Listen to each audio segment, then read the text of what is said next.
अच्छा, so basically जो last time हमने एक साल पहले पॉडकास्ट की थी, आई कवर्ड पाकिस्तान प्रोफाइल। और ये अगेन जो आपने भी खिजर भाई सरमाया की जो financial fundamentals of capital market की ट्रेनिंग ली हुई है, उसमें मैंने एक लेक्चर कवर किया था that was based on country profile.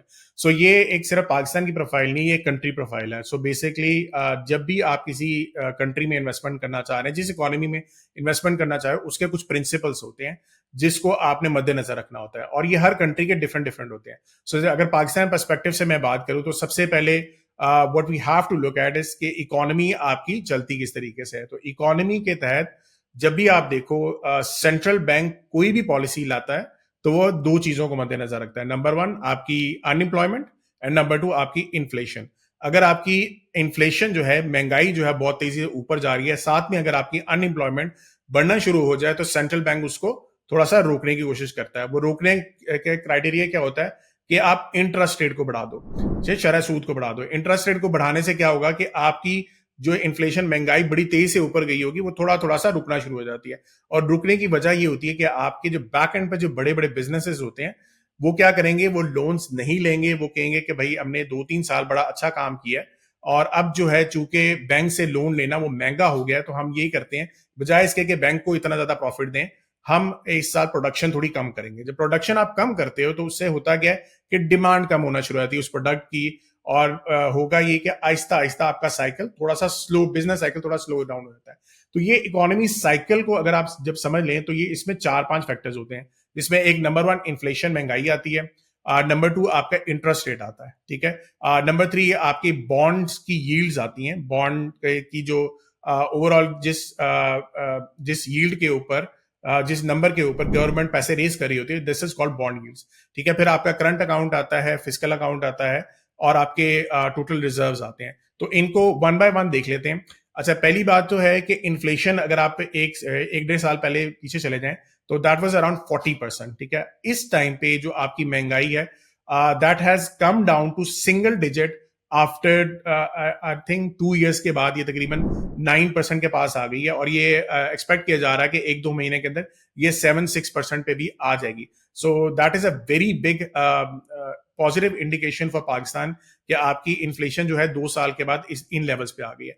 दूसरा, इंटरेस्ट रेट को अगर आप देखा जाए तो शरह सूद अभी रिसेंटली भी गवर्नमेंट ने 2% और मजीद कम किया है। 200 बेस पॉइंट अगर आप कम करने के बाद दिस इज अराउंड 17%, जो कि पहले बहुत ज्यादा ऊपर था। This is again a good indication for big corporations as well, कि कंपनीज जो है अब सही अच्छे रेट पे इंटरेस्ट उठा सकती हैं, बैंक से लोन ले सकती हैं। अभी इट्स अ फर्दर, इसमें और भी गुंजाइश है। अगर रियल इंटरेस्ट रेट को देखा जाए तो ये तकरीबन 8% के पास अभी मार्जिन है। रियल इंटरेस्ट रेट कहा जाता है कि इंटरेस्ट रेट और इन्फ्लेशन का जो डिफरेंस होता है, यानी कि अभी इस टाइम अगर आपकी इन्फ्लेशन लेट्स सपोज 19% है और आपके इंटरेस्ट रेट 17% है, तो this is a gap of 8%। Normal situations के अंदर ये सारा गैप जो होता है वो 0% के पास होता है।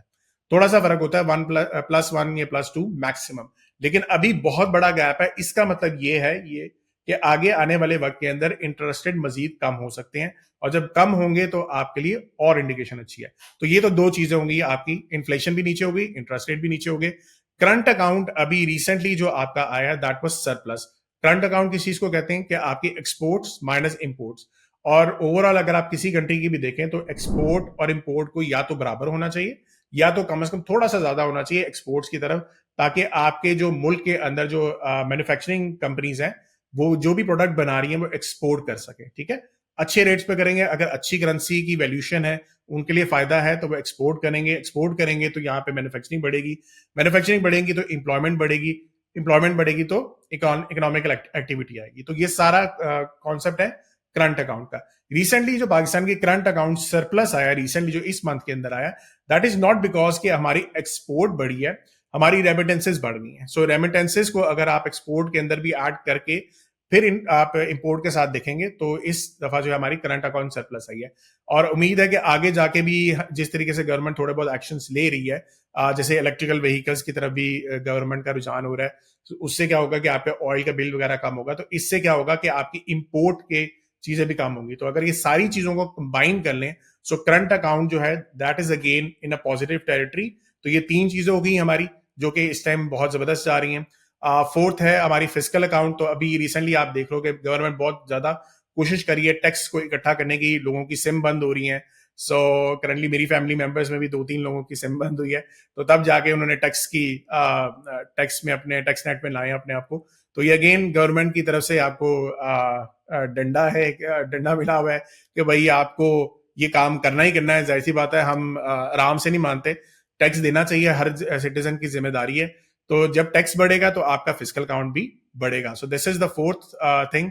फिफ्थ थिंग इज के आपके रिजर्व्स जो हैं वो भी काफी हद तक ऊपर आ चुके में हैं। अभी इस टाइम जो है आई थिंक 14 बिलियन डॉलर्स जो हैं स्टेट बैंक के पास और कमर्शियल बैंक्स को मिला के आपके रिजर्व्स पड़े हुए हैं। अभी रिसेंटली जो आपके रिजर्व्स थे वो तकरीबन 5 बिलियन तक जा चुके हुए थे 1.5 साल पहले, जब आपकी डिफॉल्ट की बातें हो रही थी। तो recently it has gone up. अच्छा, जो लास्ट चीज है आई थिंक इसको ज्यादा हमें कंसिडर करना चाहिए, वो ये है ऑयल का रेट्स। हमें ये भी ये देखना चाहिए कि ओवरऑल आपके कंट्री के अंदर जो इन्फ्लेशन आती है वो किस चीज से आ रही है। तो इन्फ्लेशन हर कंट्री की डिफरेंट होती है। कभी किसी का ऑयल के ऊपर डिपेंडेंसी बहुत होती है।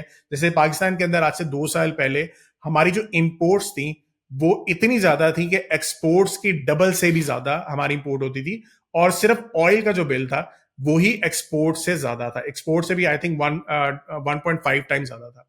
तो ऑयल अगर आप पिछले देखें 2022 में बहुत स्पीड से, बहुत तेजी से ऊपर जा रहा था, और यही वजह थी जो हमारे पाकिस्तान के अंदर भी जो हमारे रिजर्व्स कम हुए थे और जो हमने करंट अकाउंट डेफिसिट भी हमारा बहुत ज्यादा बढ़ गया था, वो भी इसी वजह से था कि हम ऑयल की पेमेंट अदा कर रहे थे रशिया यूक्रेन वॉर की वजह से।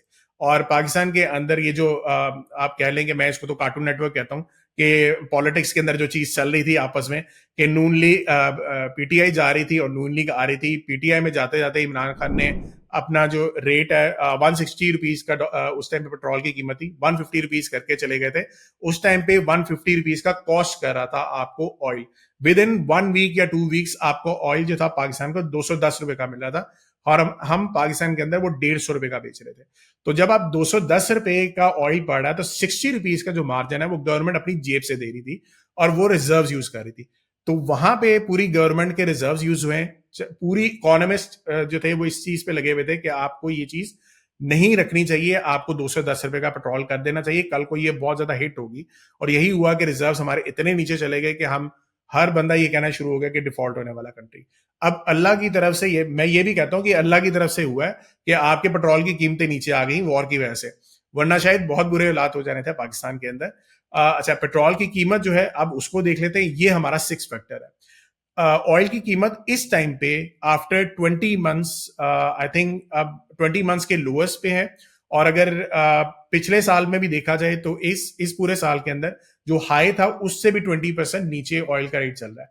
तो ओवरऑल अभी गवर्नमेंट के पास एक अच्छे रेट पे ऑयल आ रहा है, और उन्होंने उसमें मार्जिन भी रखा हुआ है। और ये भी आईएमएफ की तरफ से एक कंडीशन थी कि पेट्रोलियम डेवलपमेंट एंड लेवी, ये पीडीएल कहते हैं, पीडीएल आपने एक मखसूस मिकदार में रखना है, एक परसेंटेज में रखना है, ताकि आपको जो है वो पैसा जनरेट हो और उसकी पेमेंट्स आप जो पेट्रोल के सर्कुलर डेप्ट में आपको देने होंगे। तो ये 6 आपका फैक्टर था जिसकी बेस के ऊपर अगर आप देखो ऑयल की प्राइस जो नीचे आई है, इसके साथ आपकी इन्फ्लेशन भी नीचे आई और फिर उसके साथ इंटरेस्ट रेट भी नीचे है। तो इस टाइम पे 1 साल के अंदर जो आप सिचुएशन ओवरऑल देख रहे हैं, ये सारे के सारे 6 फैक्टर जो हम पाकिस्तान प्रोफाइल में पढ़ते हैं, they are all in good category.